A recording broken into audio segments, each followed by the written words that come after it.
Hello बच्चों, कैसे हैं आप लोग। चलिए, हिंदी मीडियम क्लास 12th का फिजिक्स का चैप्टर नंबर 1 हमने चालू किया था। आवेश तथा विद्युत क्षेत्र या स्थिर वैद्युत की। तो इसमें हम गाउस के नियम तक हमने पढ़ लिया था। गाउस के नियम के बाद में समरूप आवेशित परत के कारण विद्युत क्षेत्र की तीव्रता ज्ञात करी थी। उससे पहले अनंत लंबाई के तार के कारण विद्युत क्षेत्र की तीव्रता ज्ञात की थी। आज हम ज्ञात करेंगे समरूप आवेशित गोलीय कोश या खोखला गोला या चालक ठोस गोला के कारण विद्युत क्षेत्र की तीव्रता ज्ञात करना। तो चलिए टॉपिक लगाइए और स्टार्ट करते हैं। आपका प्यारा सा क्यूट चैनल फिजिक्स वाले अमित गर्ग सर, अच्छी तरह से देखते रहिए और समझते रहिए। बोर्ड के लिए ये टॉपिक काफ़ी इंपॉर्टेंट रहा है शुरू से, तो हम इस टॉपिक को लगाने जा रहे हैं। लिखिए, टॉपिक लगाओ आप लोग। समरूप आवेशित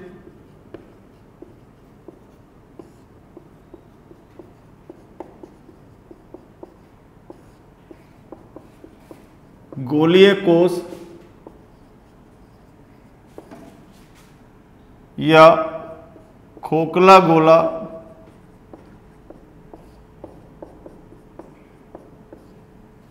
या चालक ठोस गोला के कारण विद्युत क्षेत्र ज्ञात करना। तो इसके अंदर गोलीय कोश, खोखला गोला और चालक ठोस गोला। अब जब ये तीनों को आवेशित किया जाएगा तो आवेश इनके पृष्ठ पर समान रूप से वितरित होता है। इसीलिए एग्जाम के अंदर कोई सा भी एक आ जाए आपके लिए तो तीनों का ही डेरिवेशन आपको सेम करना है। गोलीय कोश आए तो भी वही बात है, खोखला गोला आता है तो भी वही चीज़, और ठोस चालक गोला आता है तो भी वही एक सही रहेगा। ये देखिए कैसे। गोलीय कोश आप जानते होंगे, जिसमें कोश इस तरह से दो परतें होती हैं। जैसे फुटबॉल की गेंद देखी आपने, फुटबॉल की गेंद के अंदर क्या होता है बेटा, दो कवर होते हैं, तो उसको हम क्या मान सकते हैं, गोलीय कोश। तो ये तो हमारा हो गया गोलीय कोश। और खोखला गोला जो पूरी तरह से खोखला होगा, जैसे कि बच्चों के खेलने की प्लास्टिक की बॉल आती है, आपने देखी होगी, प्लास्टिक की गेंद जो होती है वो खोखला गोला हो गया, खोखला गोला। और चालक ठोस गोला हो तो ठोस गोले को आप ऐसे प्रदर्शित कर सकते हैं, ये ठोस गोला हो गया, ठोस गोला। और उसमें भी कैसा होना चाहिए, ये चालक। यदि चालक पदार्थ का बना हुआ गोला है तो अब तीनों ही स्थिति में जब इन पर आप आवेश करेंगे तो आवेश इनकी सतह पर समान रूप से वितरित हो जाएगा, इनके अंदर आवेश नहीं जा पाएगा। तो गोलीय कोश और खोखला गोला तो लगभग एक ही बात रही, तो इनके अंदर तो जाना ही नहीं है, वो तो क्लियर दिख रहा है अंदर से खोखला है, तो आवेश कहाँ जाएगा, तो ये तो बाहर ही वितरित होगा। लेकिन इसके अंदर हम जानते हैं कि मुक्त इलेक्ट्रॉन पाए जाते हैं, और मुक्त इलेक्ट्रॉन पाए जाने के कारण क्या होगा, इलेक्ट्रॉन यदि थोड़ा बहुत आवेश अंदर चला भी जाए तो जो इलेक्ट्रॉन है वो उसको क्या कर देंगे, खत्म कर देंगे। तो सीधा सीधा हम एक ही बात मान के चलेंगे कि चाहे तो ठोस चालक गोला हो या खोखला गोला दिया हो या गोलीय कोश दिया हो, तीनों ही स्थिति में जब इनको आवेशित किया जाएगा तो आवेश इनकी सतह पर या पृष्ठ पर, जैसे गोला है 3D में देखते हैं, तो पृष्ठ पर कैसा होगा, समान रूप से वितरित हो जाएगा, अंदर नहीं जाएगा। तो अब हम किसी भी एक को लेकर के अपने डेरिवेशन स्टार्ट करते हैं। तो पहला पॉइंट लगाते हैं। मान लीजिए कि एक गोलीय कोश है और 3 जगह पर हम विद्युत क्षेत्र की तीव्रता ज्ञात करेंगे इनके कारण। तो मान लेते हैं, पहली स्थिति हम ले लेते हैं जब R का मान कैपिटल R से कैसा हो, बड़ा हो, यानी कि R दूरी पर हमें विद्युत क्षेत्र की तीव्रता ज्ञात करनी है। तो इसको मैं हटा रहा हूं जरा। ये देखिए हमारा गोलीय कोश आ गया। अब इस गोलीय कोश के कारण नंबर 1 डाल देंगे जब R कैपिटल R से बड़ा हो। तो मान लेते हैं कि स्मॉल r दूरी पर स्थित किसी बिंदु P पर विद्युत क्षेत्र की तीव्रता ज्ञात करनी है। तो इसके कारण अपन क्या करेंगे, एक गाउसीय गोले की कल्पना, कितनी त्रिज्या का, आर त्रिज्या का। तो आर त्रिज्या का एक गाउसीय गोला मान लेंगे, एक आर त्रिज्या के गाउसीय गोले की कल्पना आप लोग कर लेंगे इस तरह से। तो ये आर त्रिज्या के हमने गाउसीय गोले की कल्पना कर ली। अब इस गाउसीय गोले से, गाउस का नियम क्या कहता है, विद्युत क्षेत्र की तीव्रता, जो रेखाएं बनेंगी वो किस तरह से जाएंगी, विद्युत बल रेखाओं की दिशा ऐसी होगी बच्चों, ये विद्युत बल रेखाएं मैंने बना दी इस पर, ये इस तरह से जा रही हैं, ये ऐसे, और ये मान लीजिए आप यहाँ से बनाइए ऐसे, ये त्रिज्या कैपिटल आर, और यहाँ से यहाँ तक की दूरी हम डॉट डॉट डॉट करके बना रहे हैं, ये आगे कैपिटल आर। अब मान लीजिए कि हम इस पर एक अल्पांश ले लेते हैं, एक छोटा सा क्षेत्रफल ले लिया, वो छोटे से क्षेत्रफल की दिशा कहाँ होगी, ds सदिश इधर ही, और विद्युत क्षेत्र की तीव्रता कहाँ लग रही है, इस पर, उसी दिशा में लगेगी, इसके पृष्ठ के लंबवत। और ये दूरी कितनी मान ली, r, या तो आप यहाँ ले लीजिए या आप यहाँ मान सकते हैं बिंदु P पर, तो यहाँ भी सेम स्थिति आएगी। यदि अल्पांश हमने यहाँ लिया तो यहाँ भी एक ही बात है, कहीं पर भी ले सकते हैं, आपकी इच्छा है। और दो दूरी आपको पता होना चाहिए, ये सब जगह से दूरी कैसी है, इसकी समान है, r दूरी पर ही बिंदु P स्थित मानना है। तो r दूरी पर ये थीटा बराबर कितना आ गया हमारा, 0 डिग्री।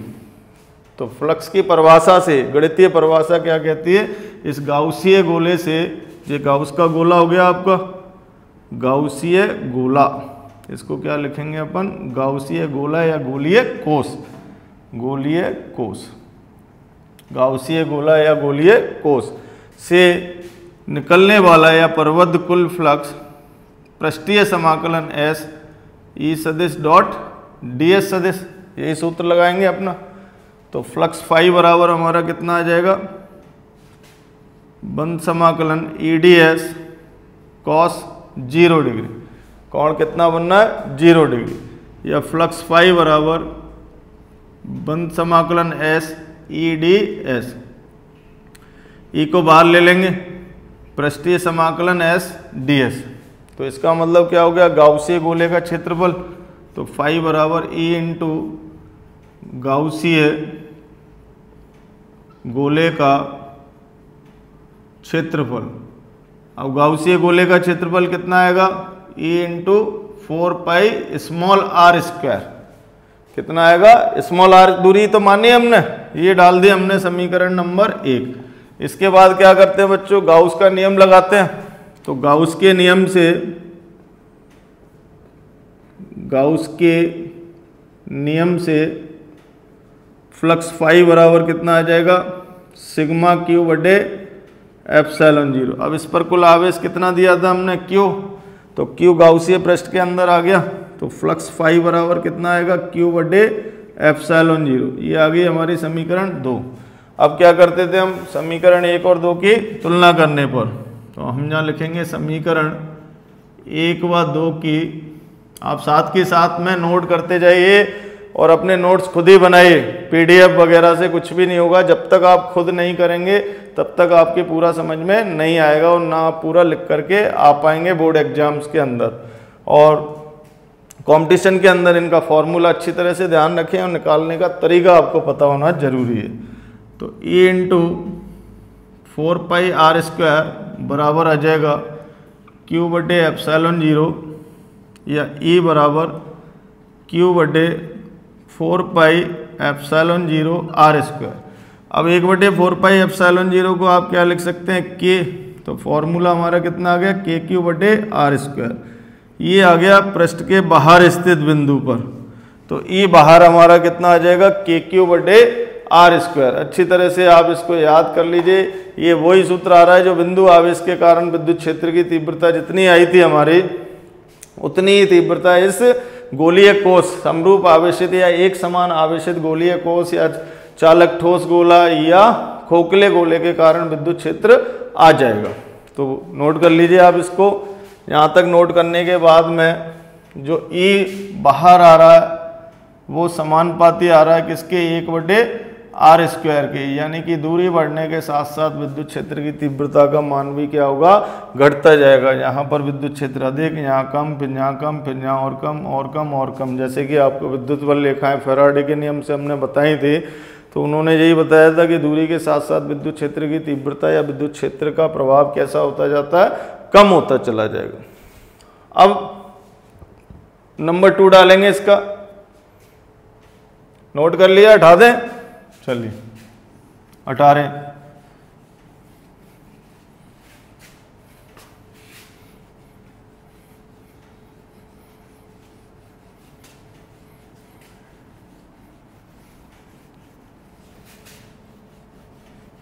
जल्दी से हटा दिया हमने। अब ये देखिए कि यदि बिंदु नंबर 2 डालते हैं, यदि बिंदु P R बराबर R पर स्थित हो, यानी कि पृष्ठ पर स्थित हो, किस पर स्थित हो, पृष्ठ पर, तो गोलीय कोश के पृष्ठ पर ही आ जाए। ये गोलीय कोश हो गया आपका, गोलीय कोश बना लेते हैं, इसको आवेशित कर लिया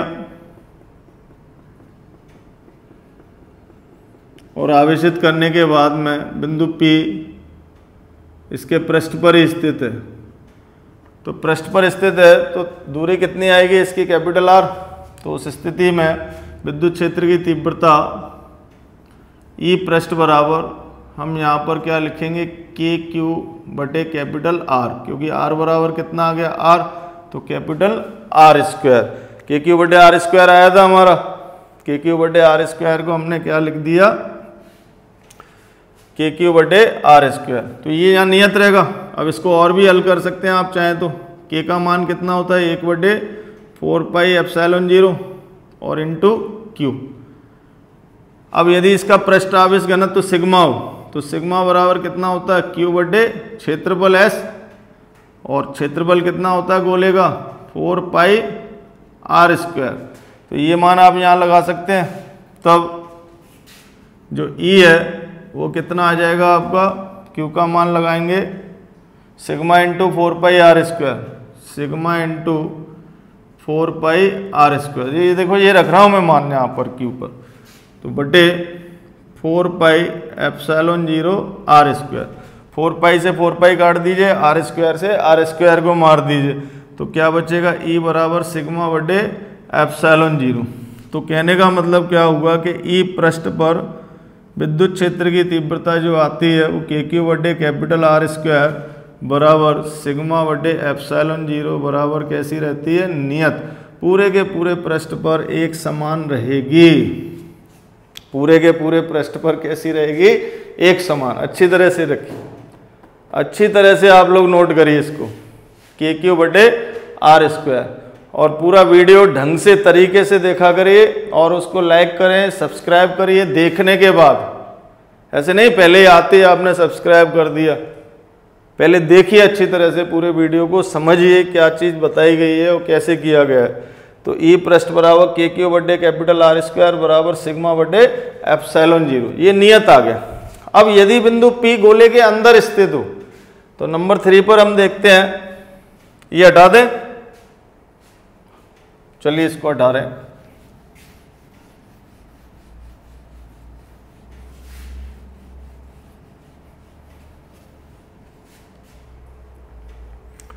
नंबर 3 में देखें, यदि बिंदु P गोलीय कोश के अंदर स्थित हो, अंदर स्थित हो, यानी कि small r less than capital R, small r छोटा हो। मान लीजिए कि ये गोलीय कोश है या खोखला गोला है हमारा, ये गोलीय कोश हमने ले लिया, गोलीय कोश बना लेते हैं, इसको समरूप आवेशित कर लिया, एक समान आवेश इस पर चारों तरफ इसके पृष्ठ पर फैल जाता है। अब कोई बिंदु P इसके अंदर स्थित है, यहाँ पर विद्युत क्षेत्र की तीव्रता हमने ज्ञात करनी है। तो कैसे ज्ञात करेंगे, सेम नियम है, लेकिन अंदर तो विद्युत क्षेत्र होता ही नहीं है, अंदर कोई आवेश ही नहीं है, तो विद्युत क्षेत्र की तीव्रता इसमें कितनी आएगी? 0 आएगी, क्योंकि आवेश सारा का सारा कहाँ व्यवस्थित हो जाता है? पृष्ठ पर। तो हम पूरा गॉस का नियम लगाएं तो फाई बराबर, पहला तो हम यही सूत्र लगा सकते हैं, पृष्ठीय समाकलन EdS cos 0, ये तो वही सेम बनेगा, यहाँ पर आप ये लेंगे तो फाई बराबर हमारा कितना आ जाएगा? E इंटू बंद समाकलन S ds, cos 0 की वैल्यू 1, तो फाई बराबर E इंटू S लिख सकते हैं। ये तो हमारी आ गई समीकरण 1। दूसरा गाउस के नियम से हम देखें तो गाउस के नियम से फ्लक्स फाई बराबर कितना होता है बताइए जरा? फ्लक्स फाई बराबर होता है सिग्मा क्यू बटे एप्सिलॉन 0, लेकिन यहाँ पर कुल आवेश अंदर कितना है? 0। गाउसीय पृष्ठ के अंदर कोई भी आवेश नहीं है, सारा का सारा आवेश कहाँ था? गोलीय कोश के पृष्ठ पे था, लेकिन अंदर कोई भी आवेश नहीं। तो उस स्थिति में फ्लक्स फाई बराबर कितना आ जाएगा? 0। ये आ गई समीकरण नंबर 2। अब क्या करेंगे? समीकरण 1 व 2 की तुलना करेंगे। तो समीकरण 1 व 2 की साथ के साथ उतारते जाइए, पॉज करके उतार लेना, कि तुलना करने पर तो E इंटू एस बराबर 0। अब E इंटू एस बराबर 0 आया, तो इसका मतलब क्या होता है? दो राशियों का गुणनफल यदि 0, तो मतलब ये है कि या तो उनमें से एक 0 होगी या दोनों 0 होंगी। तो क्षेत्रफल तो कभी 0 हो नहीं सकता, तो क्या 0 होना चाहिए? विद्युत क्षेत्र। तो इससे क्या अर्थ निकला कि अंदर की तरफ विद्युत क्षेत्र की तीव्रता कितनी होती है? 0 होती है। और जैसे जैसे हम पृष्ठ तक आते जाएंगे वैसे वैसे विद्युत क्षेत्र की तीव्रता का मान क्या होगा? बढ़ता जाएगा, और पृष्ठ पर आकर के विद्युत क्षेत्र की तीव्रता कैसी होती जाएगी बच्चों? अधिकतम हो जाएगी, और वो फिर नियत रहेगी पूरे पृष्ठ पर। नोट कर लीजिए, फटाफट नोट करिए। कर लिया? चलिए अब इसका ग्राफ बताते हैं आपको कि ये तीनों ही स्थिति में कैसे परिवर्तित हो रहा है।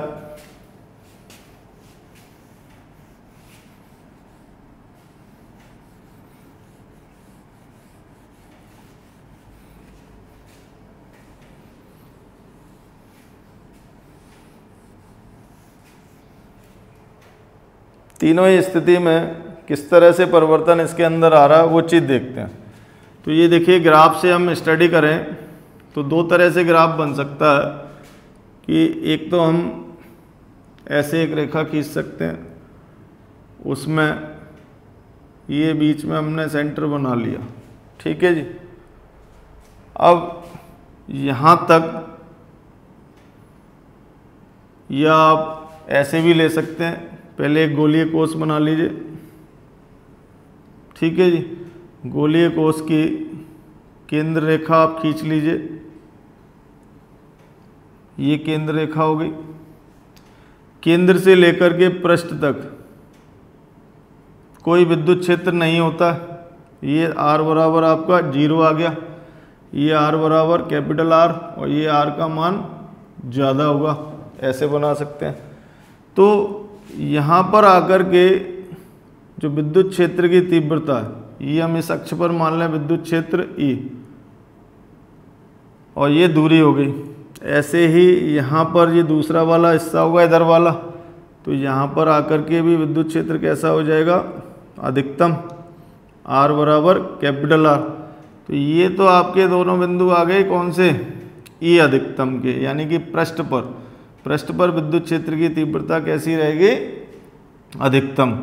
और उसके बाद विद्युत क्षेत्र की तीव्रता का मान क्या होगा? गिरता हुआ चला जाएगा, यानी कि E बाहर समानुपाती आएगा 1/r² के, और ये E पृष्ठ पर आ गया। इसी तरह से दूसरी साइड में देखें तो उसमें भी इस तरह से आ जाएगा आपका, ये आ गया R greater than capital R। तो ऐसे आप ग्राफ बना के आ सकते हैं। इसको आवेशित कर लीजिए गोले को, ये आवेशित बन गया,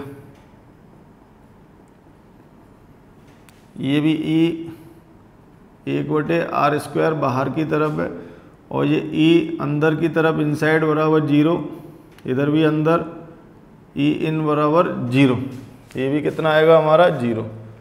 और आप चाहो तो बिना गोले के भी आप बना के आ सकते हो, ये r बराबर 0 लिख सकते हैं, ये r बराबर r, और इधर भी r बराबर इसी तरह से r, और फिर r ग्रेटर देन r, और यहाँ भी r ग्रेटर देन r।